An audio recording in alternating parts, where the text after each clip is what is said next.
오늘은 이사야 61장 1절에서 3절까지를 자세히 보길 원해요. 자, 1절 말씀 같이 한번 합독하겠습니다. 주 여호와의 영이 내게 내리셨으니 이는 여호와께서 내게 기름을 부으사 가난한 자에게 아름다운 소식을 전하게 하려 하심이라. 나를 보내사 마음이 상한 자를 고치며 포로된 자에게 자유를, 갇힌 자에게 노임을 선포하라. 여러분 보세요. 주 여호와의 영이 내게 내리셨다. 주 여호와의 영이 내게 내리셨다는 말은 어떤 의미예요? 이 시작점이 우리가 아니라는 거예요. 주님의 영이 내렸다는 표현은 뭐냐? 주님이 이 일을 시작하신다는 거예요. 여러분, 부흥의 시작은요, 우리가 아니에요. 내게 기름을 부으셨다는 말은 뭐냐면 하나님의 선택을 이야기해요. 하나님의 영이 임하시고 하나님이 선택과 부르심을 누군가에게 허락하신다는 얘기예요. 자, 이 예언의 말씀은 예수 그리스도를 예언하기도 하고 우리에게도 하나님이 하시는 말씀이기도 합니다. 내게 기름을 부으셨다라고 했어요. 근데 여러분 보면 창세기부터 계시록까지 성경은요, 하나님의 기름 부으심, 하나님의 선택과 부르심에 성경은 한 가지의 지점을 관통합니다. 하나님의 그 선택과 부르심은요, 구원의 역사와 계획이에요. 우리가 창세기를 묵상하고 있는데요, 창세기를 보더라도 아담과 하와가 죄를 범하게 돼요. 그리고 에덴 동산을 쫓겨나는 상황 가운데 하나님이 하시는 일이 무엇입니까? 먼저 가죽옷을 입히세요. 하나님의 구원의 계획은요, 성경 전체를 훑고 가는 그 맥락 안에 있어요. 하나님이 왜 주의 영을 부으시냐고요? 하나님이 왜 기름을 부으시냐고요? 하나님은 구원하시기 위해서입니다. 여러분 믿으십니까? 자, 이것이 바로 하나님의 시작점이에요. 그리고 이 시작점 가운데 우리의 정체성은 무엇인가? 가난한 자에게 아름다운 소식을 전하게 하려 하십니다. 왜 하나님께서 주의 영이 임하시고 하나님이 왜 기름을 부으시는가? 여러분 동일하게 여러분 안에 성령님이 계심을 믿으십니까? 그러면 그 기름 부으심과 하나님의 영이 우리 가운데 임했다는 얘기예요. 다시 말하면 우리가 이 땅의 삶을 어떻게 살아가야 하는가? 우리의 정체성은 무엇인가? 가난한 자에게 아름다운 소식을 전하는 것이 우리의 정체성이에요. 모든 그리스도인의 정체성이에요. 가난하다는 건 뭘까요? 영적으로 빈곤하다는 의미이기도 하고 또 하나님 없이는 소망이 없는 자들을 이야기해요. 예수님을 알지 못하는 수많은 영혼들을 이야기해요. 예수님께서 그렇게 오셔서 가난한 우리 가운데 복음으로 역사해 주셨는 줄 여러분 믿으십니까? 그러면 이것이 예수님의 정체성이었고 우리의 정체성이에요. 아름다운 소식이라고 하는 건 복음을 이야기해요. 자, 이 말은 뭘까요? 우리 모두는 이 땅에서 어떻게 살아야 되는가? 아니, 어떻게 존재해야 하는가? 내가 어떠한 성별을 가졌든 내 환경이 어떻든 내 직장이 어떻든 내 나이가 어떻든 그 모든 것에 앞서서 우리의 존재의 이유가 무엇인가? 한마디로 이야기하면 이사야 61장 1절은 이렇게 얘기해요. 가난한 자에게 아름다운 소식을 전하는 것. 여러분 이것이 우리의 정체성입니다. 이 말씀이 배경이 되는 바벨론 포로로 끌려갔다 돌아오는 자들을 향한 또한 예언이기도 했어요. 너희가 돌아가면 다시 돌아가서 어떤 우선순위와 정체성을 가지고 살아야 하는가? 어떻게 삶을 살아야 하는가? 가난한 자들에게 아름다운 소식을 전하기 위해서 살아야 돼 라는 말씀이기도 합니다. 이것을 성취하신 분은 예수님이에요. 여러분 정체성은 내가 누구인가를 알려주는 거잖아요. 그것을 가지고 살아가는 것을 뭐라고 이야기하는가? 사명이라고 해요. 여러분 사명이라는 말의 뜻은 무엇인가? 생명을 사용하다라는 뜻이에요. 여러분 정체성을 알지 못하면 내가 살고 싶은 대로 사는 거예요. 자, 우리의 정체성을 알았어요. 우리의 정체성은 아름다운 소식을 가난한 자들에게 전하는 거예요. 그럼 오늘 하루하루를 살아가는 게 생명이에요. 우리의 생명을 어디다 써야 되는 것입니까? 아름다운 소식을 전하는데 가난한 자들 향해 나아가는데 우리의 생명이 사용돼야 되는 거예요. 그걸 사명이라고 하는 거예요. 정체성을 알고 있을 수 있어요.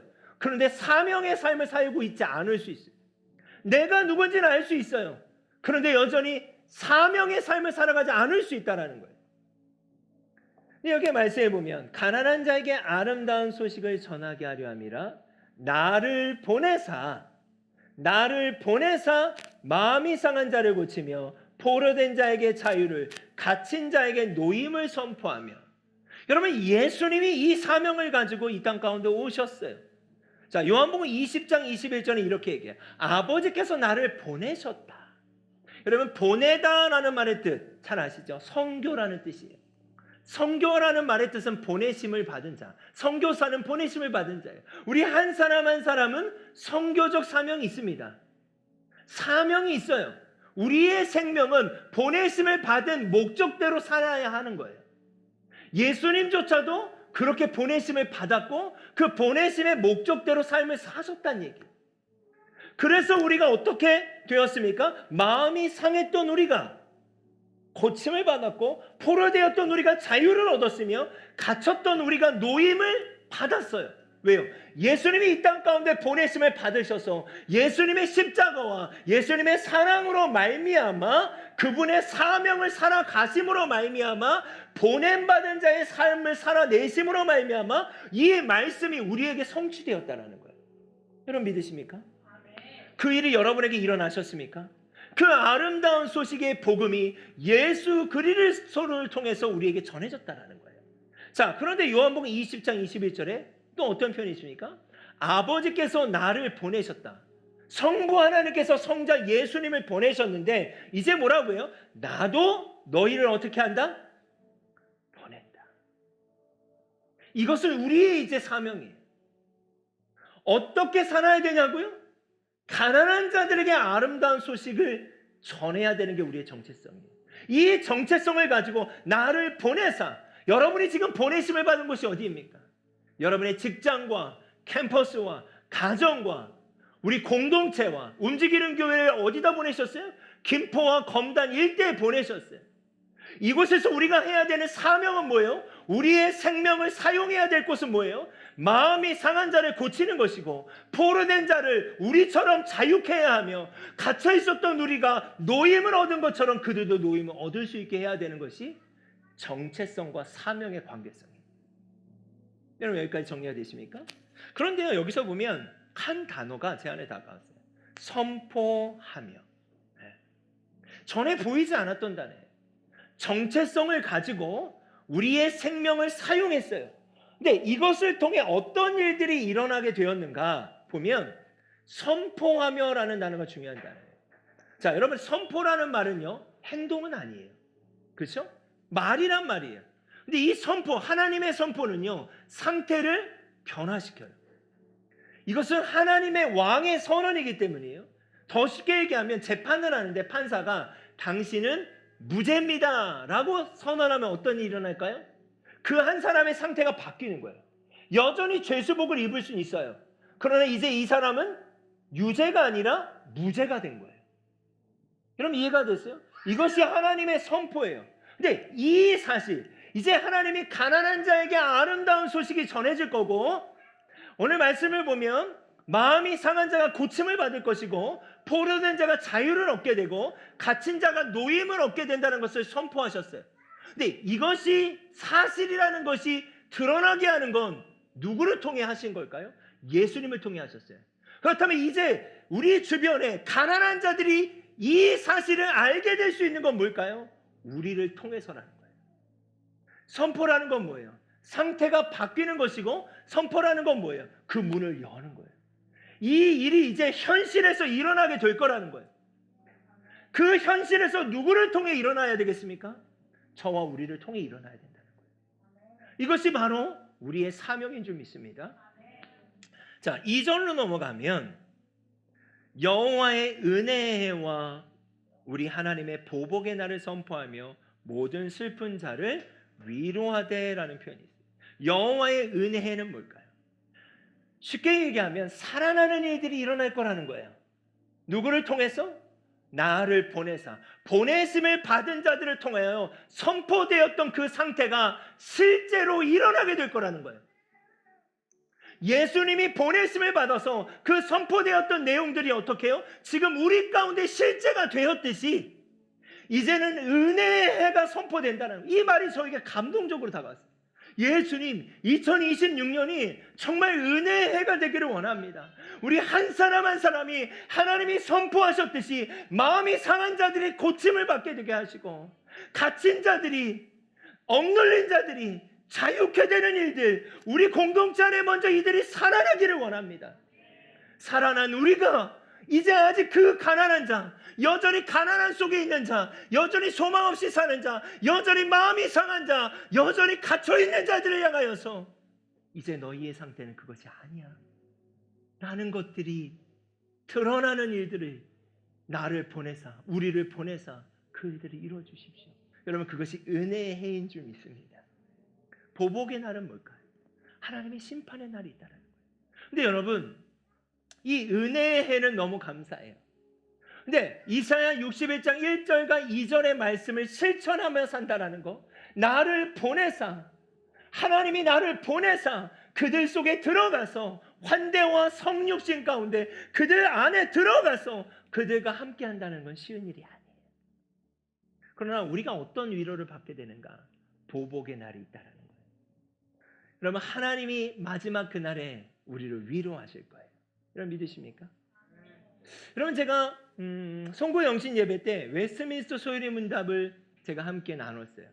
자, 첫 번째, 사람의 제일 되는 목적은 무엇인가? 우리가 왜 살아야 되는가? 여기서 답이 뭡니까? 하나님을 영화롭게 하고 그를 영원토록 즐거워하는 것입니다. 이게 답이에요. 우리가 살아야 되는 이유는 한마디로 얘기하면 하나님이 영광을 받기 위해서예요. 자, 그럼 하나님이 어떻게 영광을 받으시냐는 거예요? 주의 영이 내게 임하셨으니 기름 받아서, 기름 부음을 받은 자, 우리 한 사람 한 사람이 그런 자잖아요. 우리 안에 성령님이 내주하시잖아요. 그 성령이 함께하고 그 부르심이 있는 자들이 가난한 자들을 향하여서 아름다운 소식을 전하고, 그 전해진 소식을 통하여서 그들이 회복되고, 회복된 그들을 통해서 하나님의 영광을 받으시겠다는 거예요. 이것이 우리의 존재 이유예요. 여러분, 증인은요, 증명해내야 할 책임이 있습니다. 저를 한번 따라 볼까요? 증인은 증명해야 할 책임이 있다. 여러분, 예수님이 이 땅 가운데 보내심을 받으셔서 우리가 자유케 되었습니다. 이제 하나님이 어떻게 영광을 받으시냐고요? 그렇게 자유케 된 우리가 보내심을 받은, 나를 보내사 가난한 자들에게 아름다운 소식을 전하라. 우리의 정체성과 우리의 생명을 그것에 사용하기 시작할 때 하나님은 회복된 그들을 통하여서 영광을 받으시는 거예요. 이 일에 하나님은 움직이는 교회를 부르고 계시고 여러분을 보내고 계신다고 믿습니다. 이 일을 우린 4단계를 통해 함께 하기를 원하는 거예요. 그러면 어떻게 아름다운 소식을 전할 것인가? 첫 번째는 환대예요. 환대라고 하는 건 이웃의 문을 여는 거예요. 그들의 문을 여는 거예요. 두 번째는 성육신이에요. 문을 열었다면 그들 가운데 들어가는 거예요. 예수님이 그러하셨어요. 들어갔다면 세 번째 상황화. 이건 무슨 말일까요? 이게 쉽지가 않아요. 들어갔다면 그들의 언어를 이해하고 그들의 상처를 이해하며 함께하는 시간을 보내는 거예요. 마지막으로 그 시간을 통해 의독성, 복음이 그들 가운데 전해지는, 아름다운 소식이 그들 가운데 맞닿는 그런 일들이 일어나기를 원합니다. 여러분, 로마서 8장 26절에서 27절 같이 읽겠습니다. 이와 같이 성령도 우리의 연약함을 도우시나니 우리는 마땅히 기도할 바를 알지 못하나 오직 성령이 말할 수 없는 탄식으로 우리를 위하여 친히 간구하시니라. 마음을 살피시는 이가 성령의 생각을 아시나니 이는 성령을. 아멘. 여러분, 여러분 안에 성령님 함께 하시면 믿으십니까? 여러분, 이때 우리에게 필요한 건 뭐냐? 기도예요. 여러분, 기도하고 계십니까? 기도하기 시작하셔야 돼요. 지금 이 일은 성령님이 시작하는 거잖아요. 이사야 61장 1절에 첫 번째 문장은 뭐예요? 주의 영이 내게 임하였으니. 이 시작은 주님이라는 거예요. 주님이 이 일을 시작하셔야 돼요. 이미 여러분 안에 성령님이 함께 하신다면 주님이 그 일을 이미 시작하셨는데 우리가 기도하고 있지 않을 수 있다는 거예요. 여러분, 우리에게 생명이 있다는 건 사명이 있다는 증거 아닐까요? 내 생명이 나만을 위해 존재하는 게 아니라 나의 생명이 부르심에 합당하게 사용되게 내어드리지 못하고 있는 지점이 있다면 우리가 기도하고 있지 않아서예요. 여러분, 기도를 시작했으면 좋겠어요. 자, 복음이 흘러가기 위해 시작되는 무빙 처치 3.0, 우리는 지금 기도하고 있습니까? 기도는요, 내 중심적인 독백이 아니에요. 그러니까 여러분, 자꾸 내 중심적인 독백에 빠지면 안 돼요.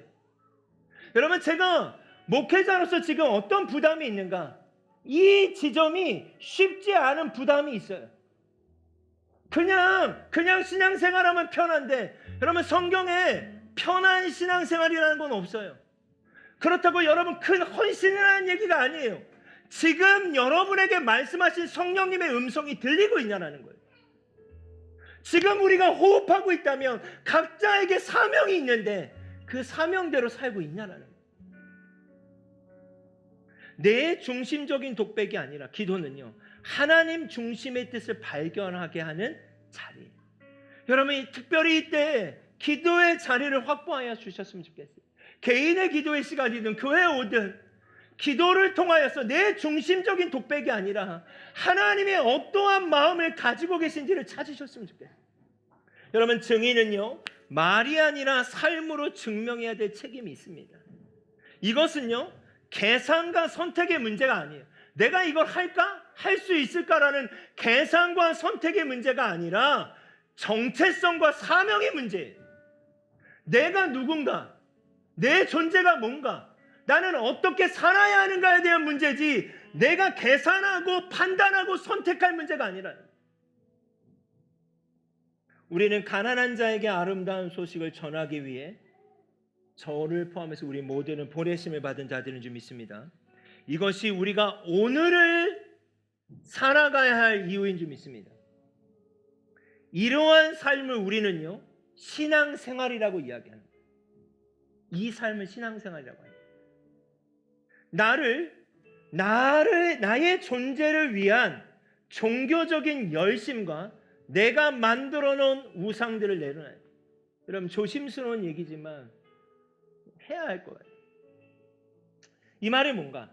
종교적 열심이 있을 수 있어요. 그런데 그게 내가 만든 우상이라면 말씀에 기록된 대로 우리는 살아야 되는 거예요. 내가 판단하고 계산할 문제가 아니에요. 왜 이렇게 살아야 되는데? 이게 맞아? 굳이 이렇게 살아야 돼? 이 문제가 아니라는 거예요. 말씀이 뭐라고 기록되어 있지? 내 정체성은 뭐지?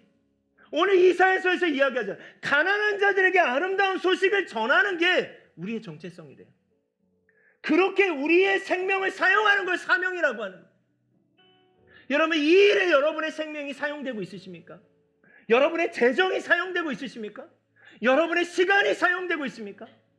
그런데 제가 이런 얘기들을 하면 목사님 부담스러워요, 이럴 수 있어요. 근데 제가 어떠한 감정을 느끼는가? 지쳐가는 거예요. 조금씩 지치려고 하는 거예요. 지치려고 하는데 제 마음을 다시 끌어올리게 하는 게 뭔지 아세요? 말씀입니다. 저조차도 종교적인 열심과 내가 만든 우상을 내려놓고 싶어요.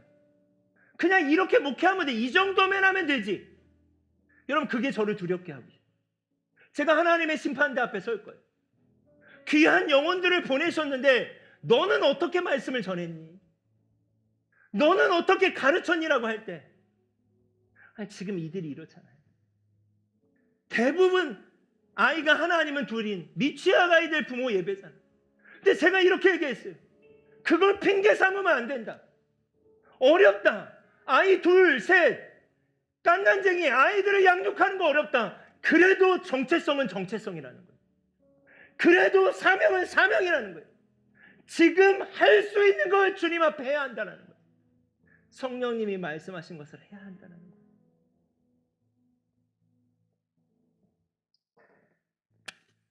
리바이벌, 살아나서 살려내는 공동체. 지금도 가난한 자들, 주님이 필요한 자들은 우리를 기다리고 있다는 거예요. 이 삶이 곧 우리의 구원을 이뤄가는 삶임을 저는 확신합니다. 제가 그런 생각을 했어요. 그냥 설교를 주면 오늘 제가 이렇게 해가 뜨는 것을 봤어요. 그냥 좀 일찍 일어나기도 했고 준비도 해야 했고 밤이 어두워지고 해가 뜨는 그 시간들을 쭉 맞이하면서 내가 얼마나 설교할 수 있을까?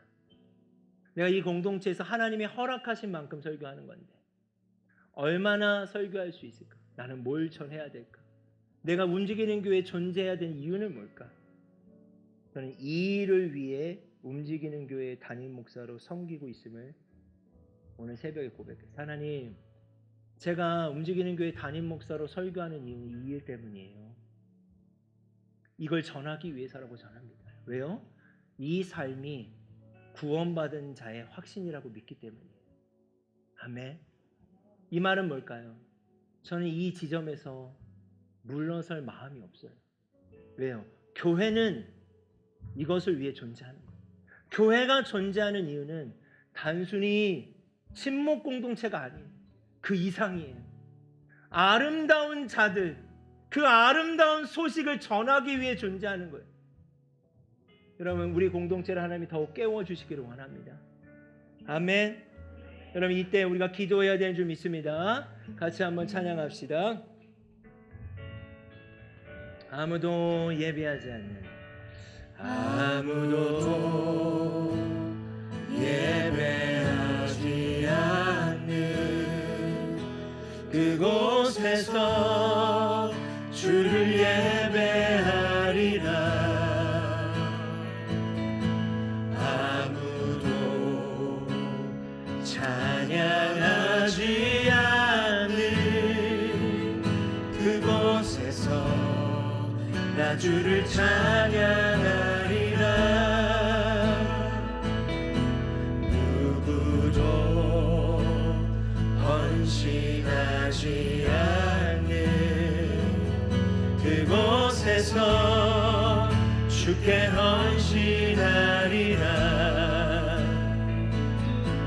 누구도 즐거워하지 그곳에서 나 주를 증거하리라. 내가 받는 모든 땅 주를 예배하게 하소서. 주의 보혈로 덮어지게 하소서. 내가 서이고 주의 거룩한 곳 되게 하소서. 하나님이 우리를 보내셨습니다. 우리 다시 한번 고백합시다. 아무도 예배하지 않는. 이 프로그램은 여러분의 미디어 선교 후원으로 제작되었습니다. 선교는 사명, 후원은 동역. 당신도 복음을 전할 수 있습니다. 선교 후원 02-6333-1003번